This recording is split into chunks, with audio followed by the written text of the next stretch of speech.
Hello, you're back with the single malt review. Today we're up in the Highlands, but it's one that's quite new to me. New to me as well. I think new to quite a lot of people after sort of a significant rebrand. It is Inchmurrin from Loch Lomond, and it is in every way a peculiar whisky. As I discovered by first tasting it and then doing a bit of research on the actual distillery itself, but we will get into that as the episode progresses.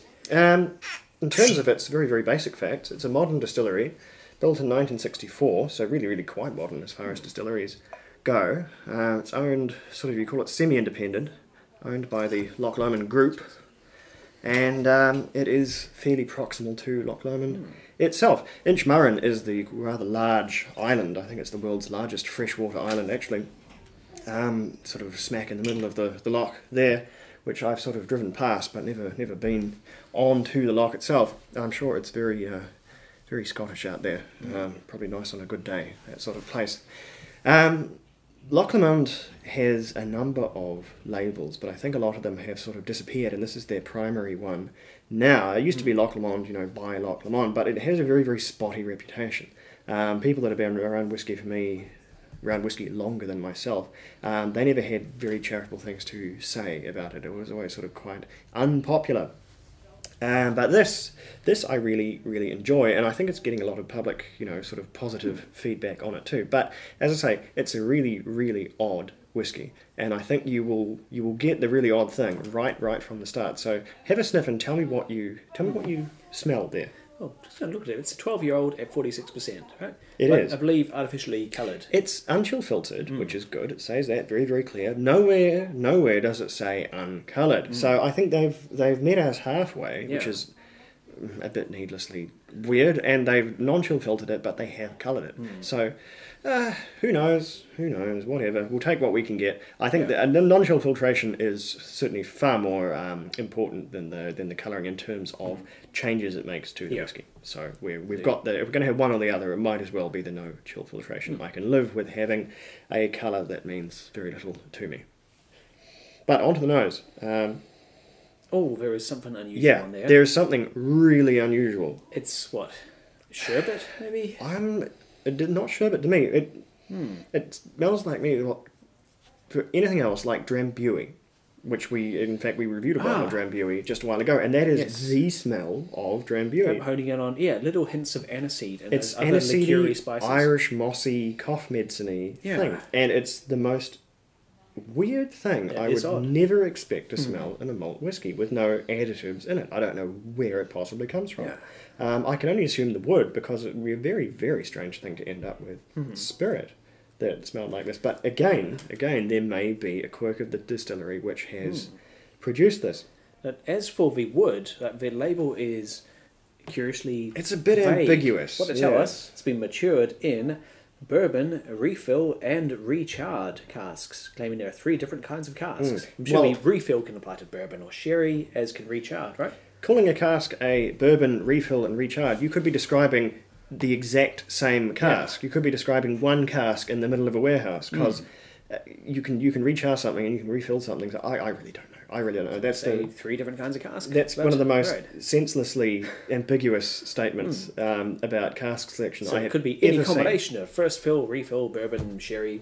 We don't know. We in a really way, I don't kind of like know. a bit of mystery sometimes. The lack of the original colour also is going to make it interesting. It tastes like a whiskey with not a small amount of sherry component in it. If there wasn't, I'd be highly, highly surprised, because it's got a great, great breadth of flavours in here, as we will find out. So, on the nose, Drambuie, weirdly enough, is the primary tasting note.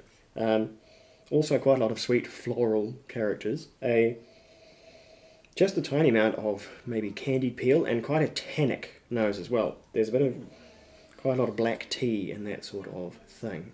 I'm just taking a long sip of that, and there's an immediate hit of very bitter orange rind. That's first and up front, and a little bit of cold tea.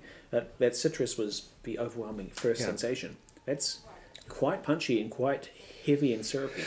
And it's a long flavour as well, and it's a very changeable palate. It subsides, and then you get quite a funky character off it, especially if you do a bit of recirculation across the back of the tongue there. There's a real, it's almost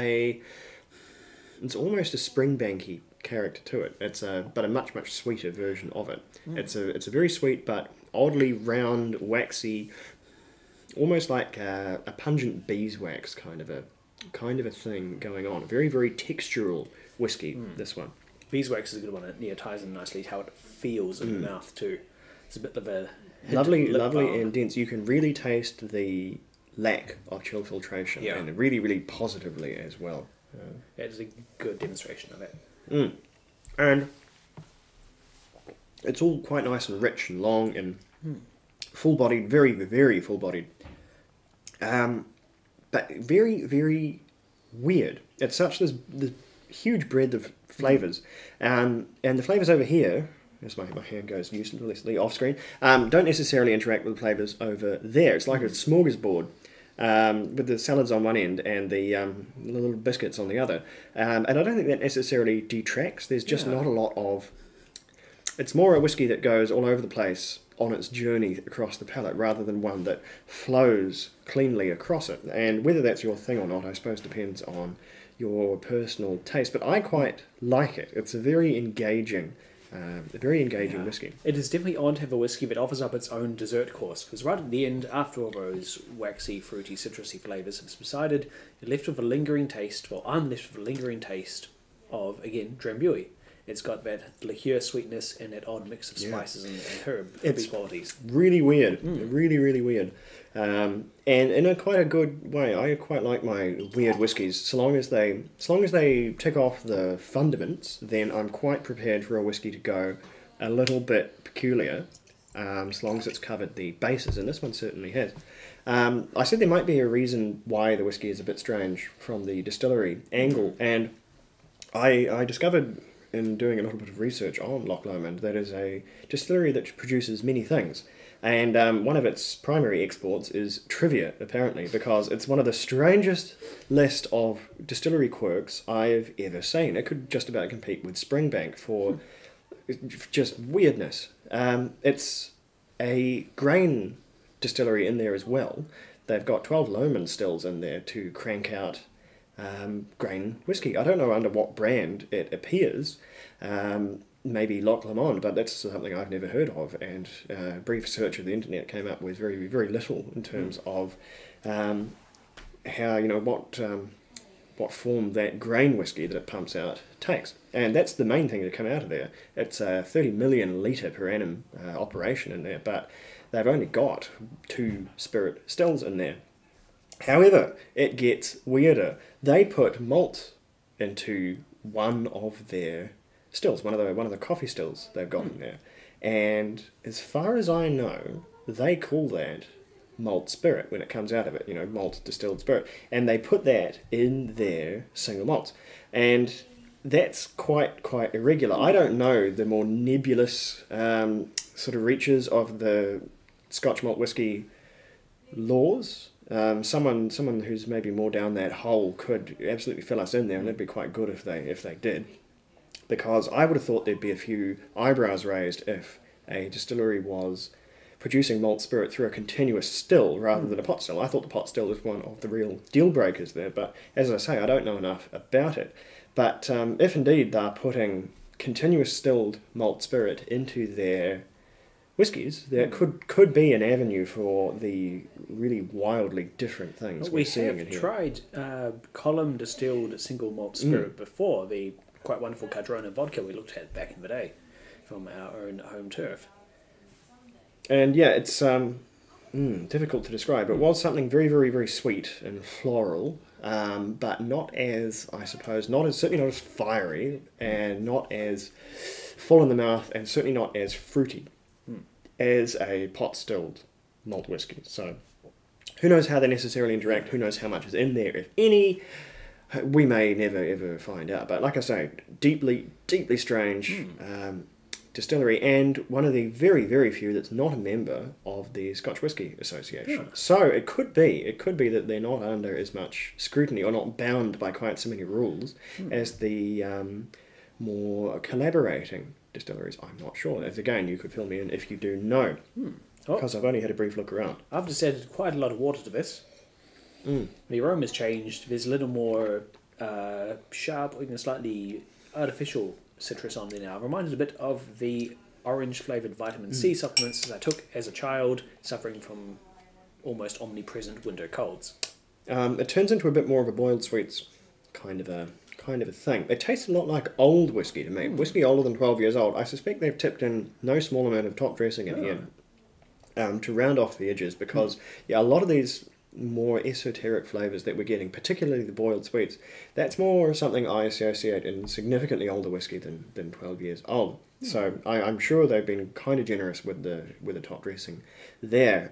I have tried their 18 and it's far more conventional than this one. I enjoyed it though. I might pick it up in the future, but at any rate, we should score this one, and it's going to be one of the more challenging ones to score, because I think it's a very, very individual whiskey. It's a whiskey you could show to a great many people and get a great many scores back, were people to give it their sort of personal review. Me, I really, really like it. It's a 90 from me. What do you think? I also like it. It's curious and quirky. It's got some good flavours to it. There's some unique flavours. I rate it a 79. It's got a lot going on. It's also strange and difficult to kind of penetrate and converse with. It's a whiskey that's strange almost before it's anything else, and that's something. And it doesn't make any show and dance about that like a Springbank would. I think they're still in there keeping their heads down, trying to establish a good brand, phase of the operation, which, as an added bonus, means this is one of the cheaper 12-year-olds out there on the market now. So very, very recommended in terms of price.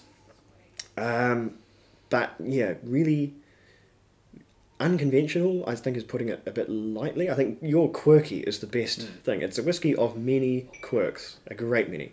And those run from the distillery itself and follow through in the bottle. But if you want something that's very, very different, and you want something that might really stand you back with olfactory astonishment, this could well be the one for you. And yeah, pretty low investment as well. So I'd recommend this for everybody. But if you're into your weird whiskies, this is definitely something different. So if you've tried it, let us know, because I'd be fascinated to see how the wider public takes this one on. Yeah, it's very much I guess, if whiskey was a romantic comedy, this would be your archetypical manic pixie dream girl.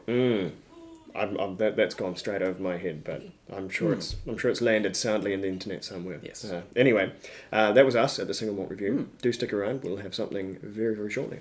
Slanger.